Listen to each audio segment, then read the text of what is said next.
How many members are you expecting in the next 2-3 years? Are we going for millions, or are we going for big millions, or like we have more than 1 billion people, you know? So, because we are a wallet, right? And we want to actually get as many merchants and members as possible, so we can create a big ecosystem. Of course, it's millions, but to get to a million or millions is really not that hard because you guys are just simply so good, so amazing. I remember in March, okay, we had a very small number of users, right? And our calculation was based on the growth from January to February. And we calculated probably by May, we should have about 50,000 users or so, right? But before that, we've been getting mails from Canada, a lot from the States, from certain part of the world, that something is wrong, right? And we checked our system, we have about 180,000 members. By the time we ran the event, it was 220. 1 week after the event, it was like 280. Now we're at 400. That was just like a few days ago, right? So it's really, really crazy, the growth. I think by the end of the year, probably we hit 1 million or more. And that's why we are actually we are on track to actually become a global force to actually to dictate a lot of things. And we, as a global force, we are able to also control a lot of things for discounts that we get from many other parties. And one of the things that we are talking to is with airlines, which I have connection with, to hopefully get great and super discounts from. Right? Ronald, as we grow in the market and as we establish ourselves more, the bigger we get, we take notice to people in higher authorities. So as we grow, what we as the company, especially we have some people here from Canada, the United States, and what happens, a lot of companies go in and then they come out. How are we going to deal with that going forward? Yeah, so unlike other projects, right, whereby they are ICO, we are non-ICOs. So there's no way to classify us. Either you are ICO, IEO, or STO. Okay? IEOs are normally for exchanges. You go to exchange, you do a trade and things like that. But we can't be classified any of them. We don't have an exchange. You can't actually trade CTOs. You can only convert CTOs. It's just like a switch thing. You can't buy. Of course, as I said, you can't put it up onto the exchange anyway. So we are not classified under this. We are a utility token. So we are no different than any other wallets that's around that. That's one. But we are following advice from our lawyers in Melbourne to reword a lot of things in the app itself to avoid problems that we're going to have in Canada or the States or many parts of the world, including India and China and many parts of the world. There are also certain things that we are doing in order to make ourselves in a better position to be labeled ourselves as a virtual bank. One of the things that we are doing is to get the ISO 27001 certification. So once we have that, we can actually get our FSL license in Australia and also apply for CESA, the Cagayan Economic Zone Authority license to let us operate OTC and a exchange, which will enable us to have a bank account in the Philippines that can trade crypto fiat. So that it's yeah, mostly done deal. By probably end of this month, we should be able to get it.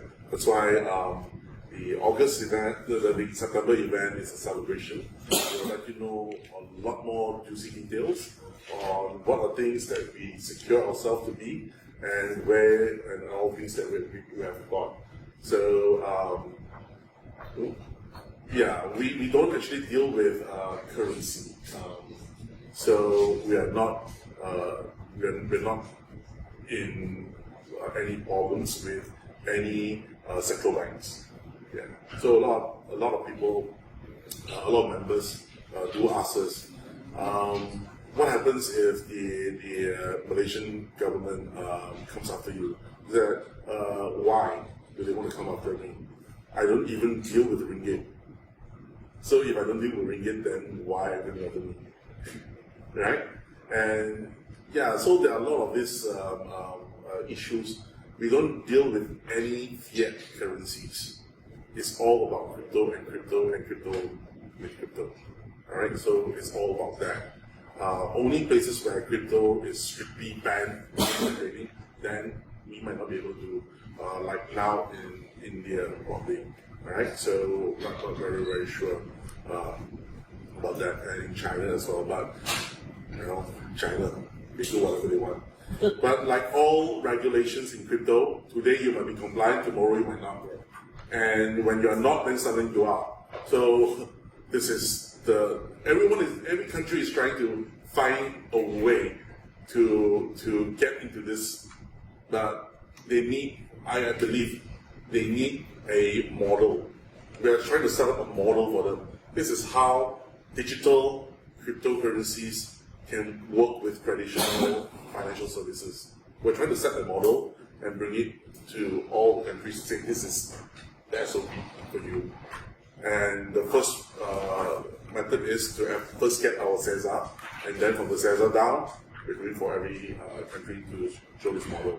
Malaysia is going to be one of the main countries first, and Singapore and the rest. Once we get feel of this, to get the rest of the world, it's no problem. Yeah. What is the next step after Jarvis? It's a Jarvis will be limited. What is the next project after Jarvis? There are 4 projects that we have in place. One of it is, I said just now, is the VIP project. There's no name for the project yet. Hopefully, you guys can give me some suggestion. Then you have the credit card project itself. The card projects will give us a yield of 3.4 to 3.3%, depending whether you are in the States. In the States, there's no forex, but anywhere else we'll get from forex. And all this earnings itself, okay, after the MasterCard network takes off a huge chunk, okay, will be all put into the reserve pool. Then, of course, I said the OTA side as well. When you use, okay, we get the profit. So I'm taking CDOs back and I'm putting the profit into the reserve pool. So all of this will actually give a price increase. And you'll put the load of Jarvis to actually produce that much of revenue. If Jarvis will be closed, what will be the next project that people can invest the money? There are there's one more which is going to be announced very soon. The official press release from that particular project will be released. You will be acknowledged. It's from a Nasdaq-based company, STO-based. It will be released in the press release. I think that will be with us. The next project, what kind of yield is that giving from at the moment? Okay, so for a bit about that project is, we cannot say for now. It is a mid-term project. It means that unlike Jarvis where you can just invest in and come out, this one is you need to hold for a couple of months. Yeah, so it's a bit mid-term. But the yield is good. The percentage also about 10% more or less? Or It'll be definitely more. more? Wow. Yeah. Is that considered staking? Is that considered staking or custodial? It's a STO. So basically, same thing because US citizens or Canadian citizens, you can't really participate in any of this. So the other way of doing it is the company is really doing for you via your asset management. But in order to do that, we need to get our FSL. So that's why it cannot be announced now, but it can be announced later. Really? Is it like 1 week, 1 month away? Hopefully before August. That's sort of cap. Yes, there is always a camera. Tell us. Yeah. Not at the moment. So do you have an asset management license? We are getting there. MLM licenses? Not for MLM. Oh, you got Yes. So which countries are you targeting? Australia. And the US, Canada for MLM license? Once we have that, then we actually apply for the rest. Okay. And you know, a lot of people want aware that like on the exchanges when you're trading on the exchanges like Bitcoin, each exchange has insurance. Can you touch upon the insurance there, how safe the crypto is on the exchange? Yeah. We only deal with exchanges which has a form of a insurance. Like, for example, why do we choose Binance? They have the they have this Safu fund, whereby if funds or assets are stolen from Binance itself, the fund itself will cover it. This fund itself, it's like an alliance, right? They have a few exchanges on this. OK and Fobi will have their own, and CEX, HIT, and the rest of it will have their own. So we are on 38 different exchanges. We already pulled out from 6 of them, which because they are not covered with any of this insurance. So we're on 32 of them, and 32 of these are insured.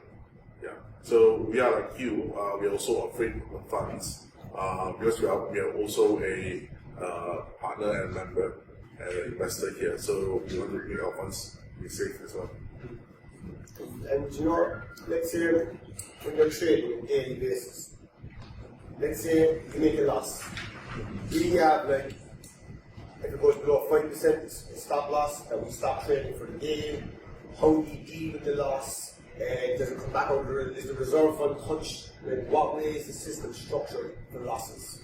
Okay, so it's a very, very good question. Okay, now what happens is this: the room itself will actually determine how much of fund is given to Jarvis to actually do a trade.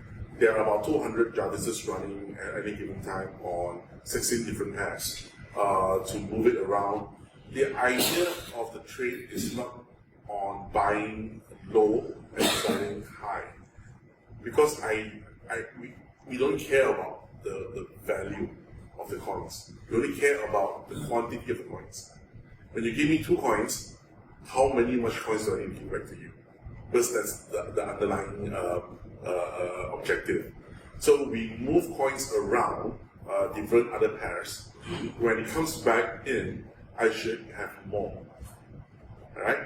So from this itself, we will only take about 6 to 12% of the daily returns. Okay, let's say if that day is selling, we will get 6. All right, so we will take it from the reserve fund and pull up to 6 to throw it back to the reserve pool. So it's 6 to 12 maximum. What if that day I earn about, let's say, 17? Okay?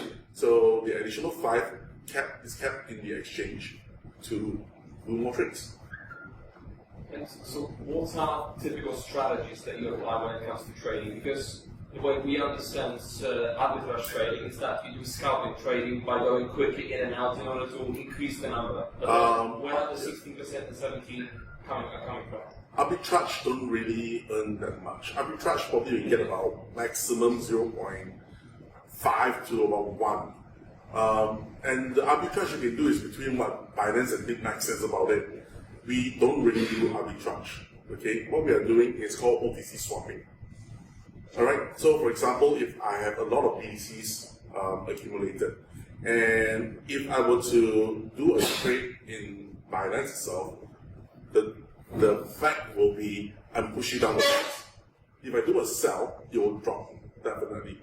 But if I were to change it between, let's say, for example, Bitcoin and BCH, so there will be a lot of BCH buying, right? So BCH price will go up.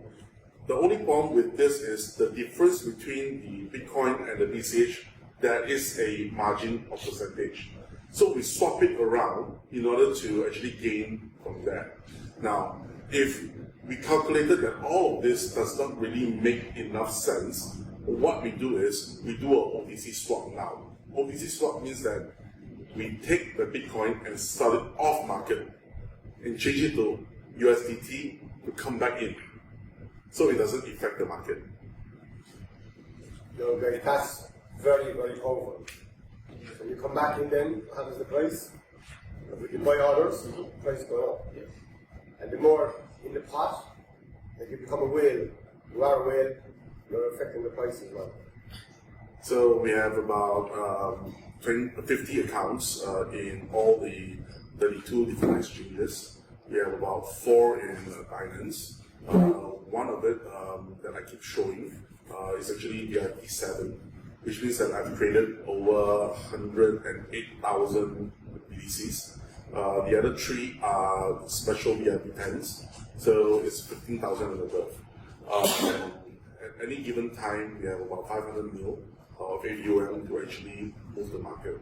But we don't do it alone, we do it with our partners. We have about 7 partners to actually to trade in the market. Because, so we've heard that Jarvis will reach that cap of 200, potentially there's going to be more now. So where's the 500 million from? When I told you that we only put 12% back up, so those are the accumulated back in. Okay. The insurance that's out of the money in the exchanges, do you have to pay for that? No, you just It's the safety that exchanges just have natively. So the most important thing is the reserve pool. So the asset that we have in the reserve pool, in order to keep your money and our money safe, we are doing a few things. Also, to be compliant, we are ordered to have a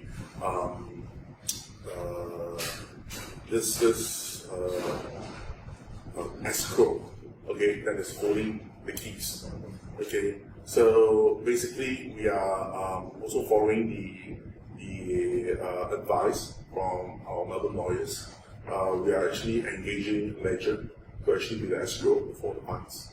So they will be releasing monthly snapshots of how much funds there are in this reserve fund, so that you guys are sure that your funds are there.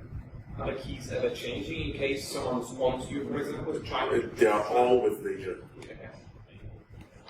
I think the OTC thing is really big. Could you give us just even a simple example of how this works? For example, you sell it for this, you move it off market.